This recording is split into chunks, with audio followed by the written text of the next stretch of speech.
All right, today we're going to dive into something pretty incredible. We're talking about how a single powerful idea, just written down on paper, managed to spark a full-blown revolution and create an entire nation. It's a story packed with courage, rebellion, and words that, well, literally changed the world. I mean, think about that for a second. What if I told you one piece of paper changed the fate of a whole continent? It sounds like something out of a movie, but it's exactly what happened. We are, of course, talking about the Declaration of Independence. And this thing, it was so much more than just a list of complaints. It was a totally radical new vision for how a country could even exist. Okay, so to really get why this document was so earth-shattering, we've got to rewind a bit, back to before 1776. You have to remember, America wasn't America yet. Nope. It was just this collection of 13 British colonies. And the mood, the atmosphere, it was like a powder keg, just sitting there, waiting for a spark. And here's the root of the problem, right here. The colonists, they were technically subjects of King George III, but they felt completely powerless. I mean, think about it. You have zero voice in the British Parliament, which is thousands of miles away, but they're the ones making all the rules for you. And the big one, the one that really got under their skin, they were being forced to pay all these heavy taxes. And look, these weren't just some abstract taxes on faraway things. This was personal. We're talking about taxes on stuff they used every single day. The Stamp Act, that put a tax on pretty much any piece of paper, from your newspaper to a deck of cards. The Tea Act, you've all heard of that one, taxed their tea, and the Townshend Acts hit all sorts of other goods, like glass and paper. For the folks living there, it just felt like Britain was nickel and diming them to death from across an entire ocean. So all of this frustration, all this anger, it got boiled down into one simple, incredibly powerful phrase: no taxation without representation. I mean, it just perfectly captures the whole argument, right? It's like, wait a minute, why should we be sending our money to a government where we have no voice, no vote, and absolutely no say in what happens to us? This became the rallying cry. And you know, a cry that powerful doesn't just stay as words for long. It lit a fire. That simmering anger was about to boil over into straight-up defiance. The spark was coming. You can just see how fast things started moving. In 1773, you get the Boston Tea Party, this huge dramatic act of protest. So, how does Britain respond? With the intolerable acts a year later. They were basically a set of really harsh punishments designed to scare everyone into line. But it totally backfired. Big time. By 1775, the first shots of the Revolutionary War are fired at Lexington and Concord. Things just spiraled out of control incredibly fast. And this is the really ironic part, Britain's attempt to crush the rebellion. It did the exact opposite of what they wanted. Instead of scaring everyone, these harsh laws actually brought them all together. It created this shared identity. Suddenly, it didn't matter if you were a merchant in Boston or a farmer down in Virginia, you had the same problem, the same enemy. And for the first time ever, these 13 totally separate colonies started thinking of themselves not just as Virginians or New Yorkers, but as Americans. Okay, so fighting has already started, but even so, the biggest, most dangerous choice was still on the table. This was the real point of no return. The question was, do we try to patch things up with the most powerful empire on the planet, or do we make a complete and final break? And you can really see the dilemma they were in. On one hand, they could try to negotiate.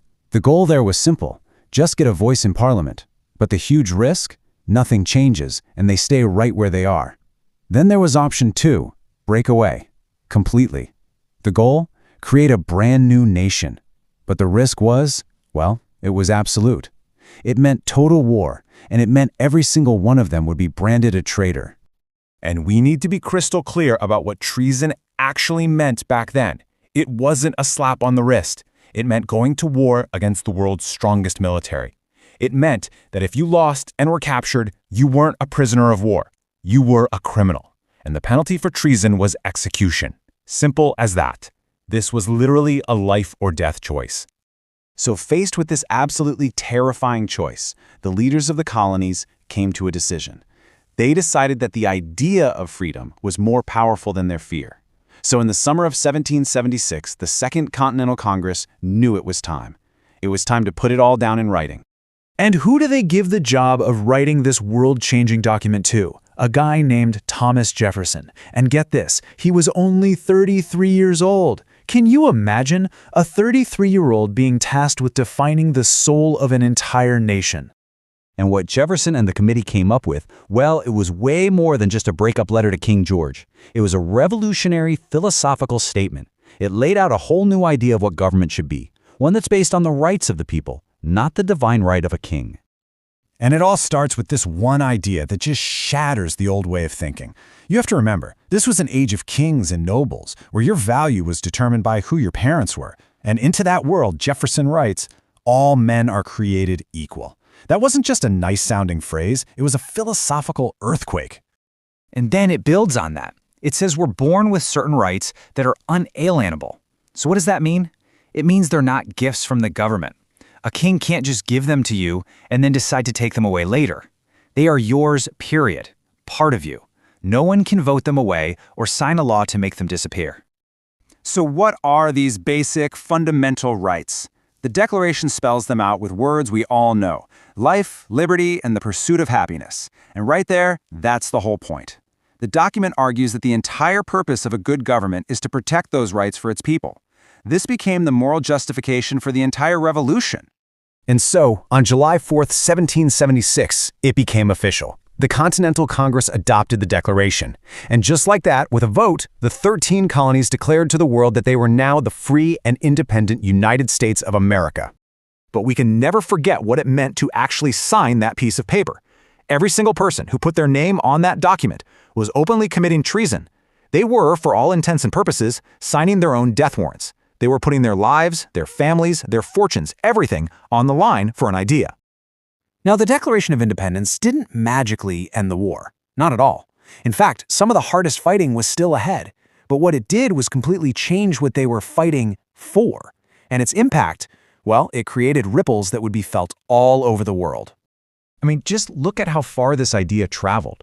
The words in the Declaration directly inspired the French Revolution just a handful of years later.